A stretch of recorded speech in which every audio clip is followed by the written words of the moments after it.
ಆ ಸಮಾನತೆ ಅನ್ನೋದು ನೀವು ಅನುಭವಿಸಿದ್ರಾ ಅಂತ ಪ್ರಶ್ನೆ ಬಂದಾಗ ಪೇಜಾವರು ದೈವಾಧೀನದ ಸಂದರ್ಭದಲ್ಲಿ ತಾವು ಒಂದು ನ್ಯೂಸ್ ಚಾನಲ್ ಕ್ಯಾಮ್ರಾದ ಮುಂದೆ ಗಳಗಳನ್ನೇ ಹತ್ತು ಬಿಟ್ರಿ. ಹೌದು ಸರ್. ಅದನ್ನು ನೋಡಿದಾಗ ನನಗೊಂದ್ಸಲ ಆಶ್ಚರ್ಯನೂ ಅನ್ನಿಸ್ತು. ಪೇಜಾವರ ಸ್ವಾಮೀಜಿಗಳು ತೀರ್ಕೊಂಡಿದ್ದಾರೆ, ಮಾದರ ಚೆನ್ನಯ್ಯ ಸ್ವಾಮೀಜಿಗಳು ಅಂದರೆ ಮಗು ಹೊತ್ತಂಗಳತಾ ಇದೆ. ಅವರೆಲ್ಲ ಅಷ್ಟು ಮಠಗಳಿದ್ದಾವೆ. ಆ ಅಷ್ಟು ಮಠಗಳಲ್ಲಿ ಎಷ್ಟು ಜನ ದಲಿತರ ಕಾಲೋನಿಗೆ ಹೋಗಿದ್ದಾರೆ ಅಂತ ನಿಮಗೆ ಗೊತ್ತಿಲ್ಲ, ನನಗೂ ಗೊತ್ತಿಲ್ಲ.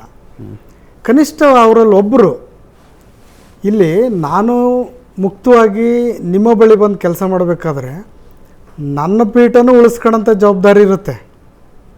ಇತಿಮಿತಿಗಳನ್ನು ಇಲ್ಲ ಅಂತ ಹೇಳಿದ್ರೆ ಇದನ್ನು ಹಿಡ್ಕೊಂಡಿರುವಂಥ ಭಕ್ತರು ಭಾಳ ಜನ ಇರ್ತಾರೆ.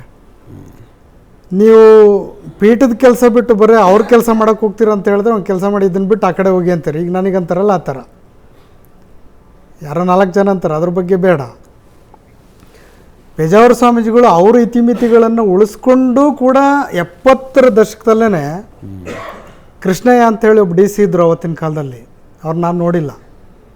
ಅವ್ರನ್ನ ಕರ್ಕೊಂಡು ದಲಿತರ ಕಾಲೋನಿಗೆ ಅವತ್ತೇ ಅವ್ರು ಪಾದಯಾತ್ರೆ ಮಾಡಿದ್ದಾರೆ. ನಿಮಗೆ ಗೊತ್ತಿರಲಿ, ಮೊದಲು ಕರ್ನಾಟಕದಲ್ಲಿ ಮಲವರ ಪದ್ಧತಿಯನ್ನು ನಿಷೇಧ ಮಾಡಬೇಕಂತೇಳಿ ರೆಜುಲೇಷನ್ ಪಾಸ್ ಮಾಡಿಸಿದಂಥವರು ಉಡುಪಿಯ ಪೇಜಾವರ ಸ್ವಾಮೀಜಿಗಳು. ಉಡುಪಿನಲ್ಲಿ ಅವತ್ತು ಏನು ಹೋಮ್ ಮಿನಿಸ್ಟ್ರು ತೀರೋಗಿದ್ದಾರೆ, ಲಿಂಗೈಕ್ಯರಾಗಿದ್ದಾರೆ ಆಚಾರ್ಯ ಅವರು. ಅವರವತ್ತು ಕಾರ್ಪೊರೇಷನ್ ಚೇರ್ಮನ್ರಾಗಿದ್ದವರು. ಅವ್ರ ಕಾಲದಲ್ಲಿ ಮಾಡಿದ್ದಾರೆ. ಅವರು ಅಷ್ಟು ಕರ್ಮಠ ಒಂದು ವ್ಯವಸ್ಥೆನಲ್ಲಿ ಹೊರಗಡೆ ಬಂದು ದಲಿತರು ದಲಿತರು ದಲಿತರು ಅಂತೇಳಿ ಹೋರಾಟ ಮಾಡಿದರೆ ಅವರಿಗೆ ನಾವು ಕೊಟ್ಟಂಥ ಒಂದು ಗೌರವ ಏನು? ಅವರ ಕೊನೆ ದಿನಗಳವರೆಗೂ ಅವ್ರನ್ನ ಕೋಮುವಾದಿ ಅಂದು ಅವ್ರನ್ನ ಆ ಕಾರಣಕ್ಕೆ ನನಗೆ ನೋವಾಯಿತು. ಅವರು ಅವ್ರ ಮಠದಲ್ಲಿ 3 ಹೊತ್ತು ಪ್ರಸಾದ ಪೂಜೆ ಎಲ್ಲದನ್ನು ಮಾಡ್ಕೊಂಡು ಅವ್ರ ಪಾಡಿಗೆ ಅವ್ರು ಇದ್ದೋಗ್ಬಿಡ್ಬೋದಿತ್ತು.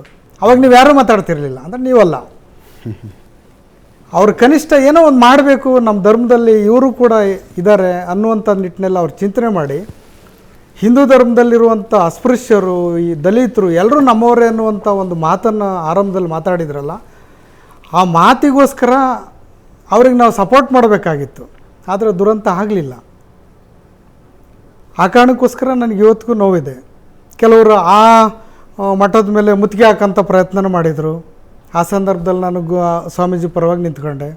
ಆ ಕಾರಣಕ್ಕೆ ಕೆಲವರು ಇವತ್ತಿಗೂ ನಮ್ಮ ಮೇಲೆ ಅದ್ರ ಬಗ್ಗೆ ನಾವು ಚಿಂತೆ ಏನು ಮಾಡೋದಿಲ್ಲ. ಹಾಗಾಗಿ ಪೇಜಾವರ ಸ್ವಾಮೀಜಿಗಳು ಕನಿಷ್ಠ ಅವ್ರ ವ್ಯವಸ್ಥೆಯಿಂದ ಹೊರಗೆ ಬಂದಿದ್ದಾರೆ. ನಮ್ಮ ದಲಿತರ ಪರವಾಗಿ ಮಾತಾಡೋದಕ್ಕೆ ನಮ್ಮ ಕಾಲೋನಿಗಳಿಗೆ ಹೋಗಿದ್ದಾರೆ.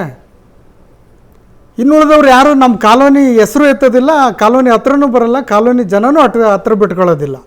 ಅವ್ರ ಬಗ್ಗೆ ನೀವು ಯಾರು ಮಾತಾಡೋದಿಲ್ಲ, ಯಾಕಂದ್ರೆ ಅವ್ರು ನಿಮಗೆ ಗೊತ್ತೂ ಇಲ್ಲ. ಅವರು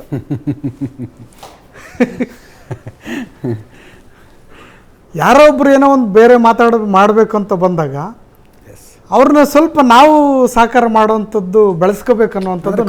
ಕಾಲನಿಗೆ ಬಂದ್ರೆ ಏನು ಬಂದ್ರೆ ಏನು ಸಾಧಿಸ್ತಾರೆ, ಈ ಥರ ವಿತಂಡವಾದಾಗ ಏನು ಮಾಡೋಕ್ಕಾಗಲ್ಲ.